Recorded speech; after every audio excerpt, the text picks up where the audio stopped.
people have this idea that it's getting to this place where one of the biggest things I hear is like, I just don't want to think about food like ever again. I'm like, guys, babe, everyone listening, we still have to eat literally till the day that we die. And food is a beautiful part of life. It is the thing that brings people together. It's the thing that any of your family memories or your favorite like relationship moments, there's probably a meal sitting between the two of you guys or sitting between you and your family. Like food is always going to be there and it's a beautiful thing, but not when we feel like it's controlling you. And when you get back into a position where you can have a stressful week at work and come home and be like, you know what, I actually do want to have a whole bag of popcorn, and being like, I'm actually allowed to have that and I can follow it up with a Magnum if I want to, but it's my choice. And I also know all these other things that I can do that I probably will also do, like having a bath and getting in my PJs and putting a candle on and all these great things. But I also can have some comfort food, but it comes from a place of control as opposed to then you smashing that and then feeling guilty and then having 4 Magnums and then going the next day and having them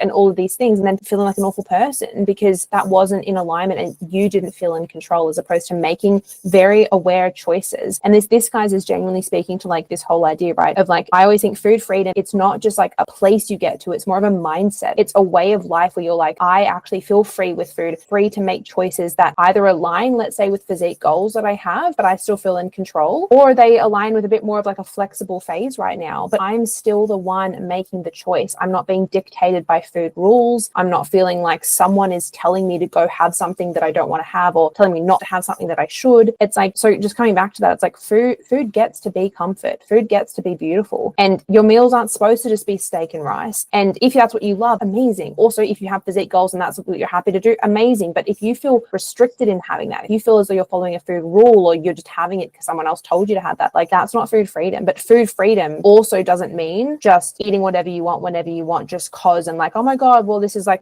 this is that whole idea of like intuitive eating. People fear the weight gain that even you were mentioning, right, Tay? It's like we end up fearing intuitive eating. And I was very much the same because you think, and we've kind of been told intuitive eating equals food freedom equals almost like just fully sending it, having the pastry every day. And that's not the case because you probably don't want the pastry every single day. You might, but you probably don't. And when you start to tune into what is my hunger saying? What is my fullness saying? And also what aligns with the very best version of me? What does she look like? What does she feel like? How does she think? How does she manage her stress? When you actually start stepping into her, you realize that food gets to play a beautiful part in your life, but there's all these other things as well that also can help you cope and manage with heightened moments and things like that.